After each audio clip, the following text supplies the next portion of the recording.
Hello दोस्तों, आज की क्लास में हम स्पीडी करेंट अफेयर वार्षिकांक 2024 दिसंबर एडिशन में दिया गया चैप्टर केंद्रीय बजट 2024-25 इस टॉपिक को कवर करेंगे। मेरा नाम प्रियंका है और मेरी क्लास में आप सभी का स्वागत है। तो चलिए शुरू करते हैं।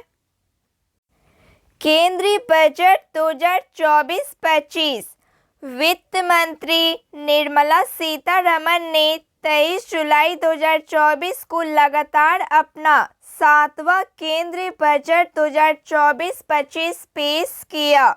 वित्त मंत्री निर्मला सीतारमण ने 23 जुलाई 2024 को लगातार अपना 7वां केंद्रीय बजट 2024-25 पेश किया।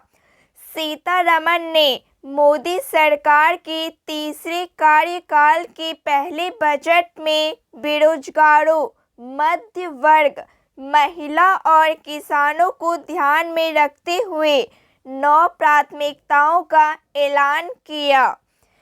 कुल 41.28 लाख करोड़ रुपए का बजट पेश किया गया, जो पिछले वर्ष से 3.18 लाख करोड़ अधिक है। कुल 41.28 लाख करोड़ रुपए का बजट पेश किया, जो पिछले वर्ष से 3.18 लाख करोड़ अधिक है। वित्त वर्ष 2024 में भारत की विकास दर 8.2% रही। वित्त वर्ष 2024 में भारत की विकास दर 8.2% रही। राजकोषीय घाटा सकल घरेलू उत्पाद का 4.9% रहने का अनुमान है। बजट में बिहार को करीब 59,000 करोड़ रुपए और आंध्र प्रदेश को 15,000 करोड़ रुपए की मदद मुहैया कराने की घोषणा की गई है। बजट में 5 राज्यों बिहार, झारखंड, पश्चिम बंगाल, उड़ीसा और आंध्र प्रदेश के विकास के लिए पूर्वोदय योजना की घोषणा की गई है। बजट थीम है विकसित भारत के लक्ष्य को प्राप्त करने के लिए रोड मैप। विकसित भारत के लक्ष्य को प्राप्त करने के लिए रोड मैप। बजट 2024-25 4 वर्गों जातियों पर ध्यान केंद्रित किया गया। गरीब, महिलाएं, युवा एवं अन्नदाता। बजट 2024-25 विकसित भारत के 9 प्राथमिकताएं हैं। प्रथम है कृषि में उत्पादकता और लचीलापन। दूसरा है रोजगार और कौशल प्रशिक्षण। तीसरा है समावेशी मानव संसाधन विकास और सामाजिक न्याय। चौथा है विनिर्माण और सेवाएं। पांचवा है शहरी विकास। छठा है ऊर्जा सुरक्षा। सातवां है आधारभूत संरचना। आठवां है नवाचार, अनुसंधान एवं विकास। एवं नवा है अगली पीढ़ी के सुधार। बजट अनुमान 2024-25 राजस्व प्राप्तियां हैं 31,29,200। पूंजी प्राप्तियां हैं 16,91,312। कुल प्राप्तियां हैं 48,20,512। कुल व्यय है 48,20,512। प्रभावी पूंजीगत व्यय है 15,01,889। राजस्व घाटा है 5,80,201। प्रभावी राजस्व घाटा है 1,89,423। राजकोषीय घाटा है 16,93,000। 13,312। प्राथमिक घाटा है 4,50,372। केंद्रीय राजस्व एवं व्यय रुपया आता है। उधार और अन्य देयताएं से 17 पैसे आते हैं। निगम कर से 17 पैसे आते हैं। आय कर से 19 पैसे। सीमा शुल्क से 4 पैसे। केंद्रीय उत्पादक शुल्क से 5 पैसे। जीएसटी और अन्य कर से 18 पैसे। कर भिन्न प्राप्तियां से 9 पैसे। ऋण भिन्न पूंजी प्राप्तियां से 1 पैसे आता है। रुपया जाता है। केंद्र प्रायोजित योजनाएं में 8 पैसे जाते हैं। केंद्र क्षेत्र की योजनाएं में 16 पैसे। ब्याज अदायगी से 19 पैसे।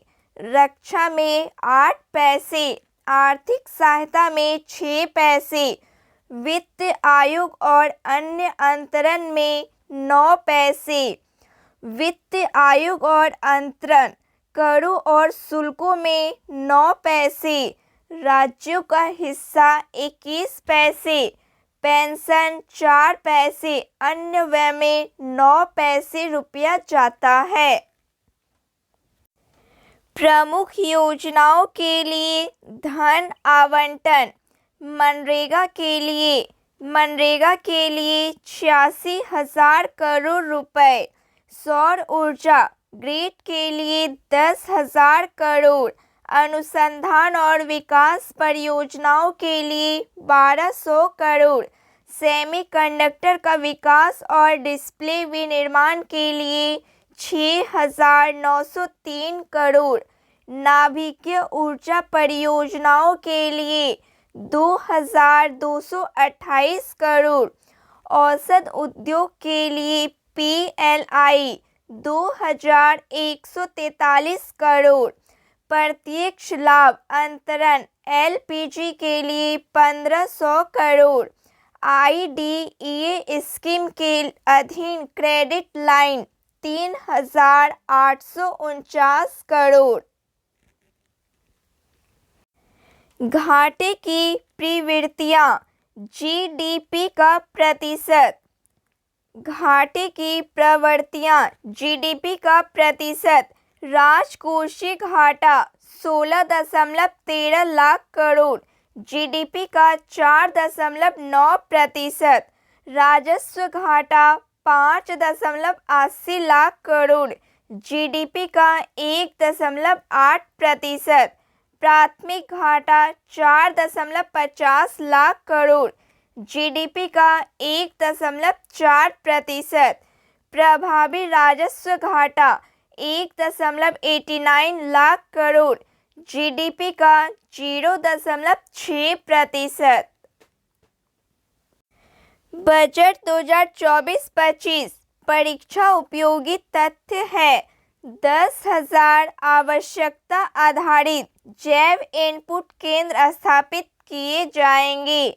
EPFO में पंजीकृत पहली बार नौकरी करने वाले कर्मचारियों को 15,000 रुपये तक 1 माह का वेतन 3 किस्तों में प्रदान किया जाएगा।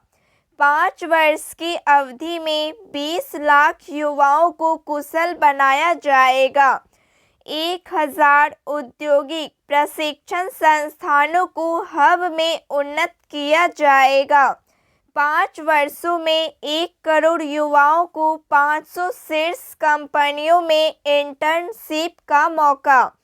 घरेलू संस्थाओं में उच्च शिक्षा के लिए 10 लाख रुपए तक के ऋण के ब्याज पर 3% की छूट।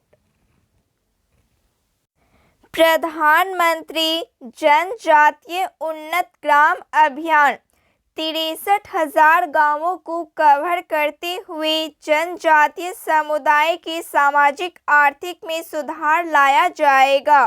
पूर्वोत्तर क्षेत्र में इंडिया पोस्ट पेमेंट बैंक की 100 से अधिक शाखाएं स्थापित की जाएगी। मुद्रा ऋण, एमएसएमई को बढ़ावा देने के लिए तरुण श्रेणी के अंतर्गत मुद्रा लोन को 10 लाख से बढ़ाकर 20 लाख रुपए कर दिया गया है। पीएम आवास योजना के तहत 10 लाख करोड़ रुपए के निवेश से 1 करोड़ शहरी और मध्यम वर्गीय परिवारों की समस्या हल होगी। ग्रामीण और शहरी क्षेत्रों में 3 करोड़ अतिरिक्त घर बनाए जाएंगे। ग्रामीण और शहरी क्षेत्रों में 3 करोड़ अतिरिक्त घर बनाए जाएंगे। प्रधानमंत्री गरीब कल्याण अन्न योजना को 5 साल के लिए बढ़ाने का फैसला किया गया है।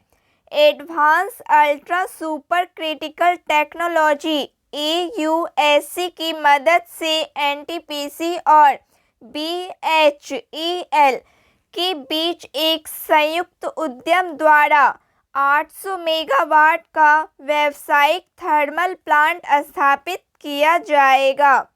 पीएम सूर्य घर मुफ्त बिजली योजना। पीएम सूर्य घर मुफ्त बिजली योजना के तहत 1 करोड़ परिवारों को हर महीने 300 यूनिट तक बिजली मुफ्त मिलेगी। बुनियादी ढांचे के लिए 11,11,111 करोड़ का प्रावधान किया गया। बुनियादी ढांचे के लिए 11,11,111 करोड़ रुपए का प्रावधान किया गया। राज्यों को 1.5 लाख करोड़ रुपए का ब्याज मुफ्त कर्ज आवंटित किया जाएगा।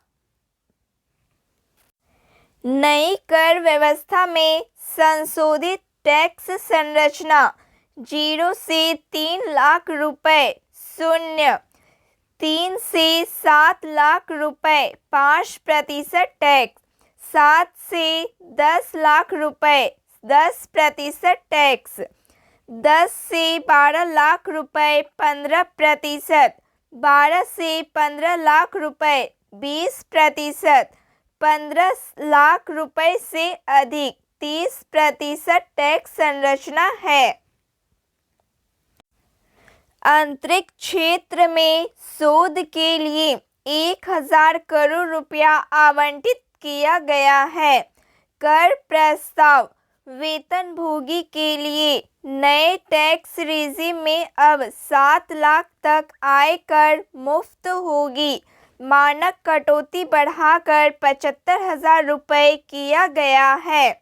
पेंशन भोगियों के लिए पारिवारिक पेंशन की कटौती 15,000 रुपये से बढ़ाकर 25,000 रुपये कर दी गई है।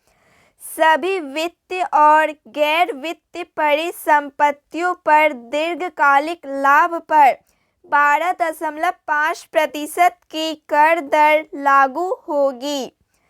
कुछ वित्तीय परिसंपत्तियों पर अल्पावधि लाभ पर 20% कर लगेगा। अपील से लंबित आयकर विवादों के समाधान के लिए विवाद से विश्वास योजना शुरू किया गया है। विदेशी कंपनियों पर कॉर्पोरेट कर की दर घटाकर 35% कर दी गई है। सोने और चांदी पर सीमा शुल्क घटाकर 6% किया गया, जो पहले 15% था। प्लेटिनम पर सीमा शुल्क 6.4% कर दिया गया है। शहरों में स्वरोजगार को बढ़ावा देने के लिए 100 साप्ताहिक बाजार स्थापित करने की घोषणा की गई है। शहरों में स्वरोजगार को बढ़ावा देने के लिए 100 साप्ताहिक बाजार स्थापित करने की घोषणा की गई है। रेलवे के विकास के लिए 2,62,200 करोड़ रुपए आवंटित किया गया है। रक्षा मंत्रालय को सर्वाधिक 6.22 लाख करोड़ का बजट आवंटन किया गया है, जो कुल बजट का 12.9% है। शिक्षा के लिए 1.48 लाख करोड़ रुपए का आवंटन किया गया है। शिक्षा के लिए 1.48 लाख करोड़ रुपए का आवंटन किया गया है। पर्यटन क्षेत्र के लिए 2,479 करोड़ रुपए का बजट आवंटित हुआ है। आयुष्मान भारत प्रधानमंत्री जन आरोग्य योजना के लिए 7,300 करोड़ आवंटित किए गए हैं। प्रधानमंत्री किसान सम्मान निधि के लिए 60,000 करोड़ रुपए आवंटित हैं। प्रधानमंत्री किसान सम्मान निधि के लिए 60,000 करोड़ रुपए आवंटित है। महिलाओं, लड़कियों से जुड़ी योजनाओं के लिए 3 लाख करोड़ रुपए आवंटित किए गए हैं। बजट 2024-25 में बिहार पर सौगातों की बरसात। बजट 2024-25 में बिहार के लिए प्रत्यक्ष तौर पर करीब 59,000 करोड़ रुपए की परियोजनाओं का ऐलान किया गया है। पटना पूर्णिया, भागलपुर बक्सर, बोध गया दरभंगा तक एक्सप्रेस वे। बिहार की सड़क परियोजनाओं के लिए 26,000 करोड़ रुपए। बिहार की सड़क परियोजनाओं के लिए 26,000 करोड़ रुपए। 21,400 करोड़ से पीरपैंती, भागलपुर में विद्युत परियोजनाएं शुरू होगी। कोसी मेची लिंक परियोजना को मंजूरी दी गई है। बाढ़ से नुकसान के अध्ययन और रोकथाम के लिए 11,500 करोड़ रुपए का प्रावधान किया गया है। काशी विश्वनाथ मंदिर कॉरिडोर की तर्ज पर विष्णुपद मंदिर कॉरिडोर और महाबोधि मंदिर कॉरिडोर का विकास किया जाएगा।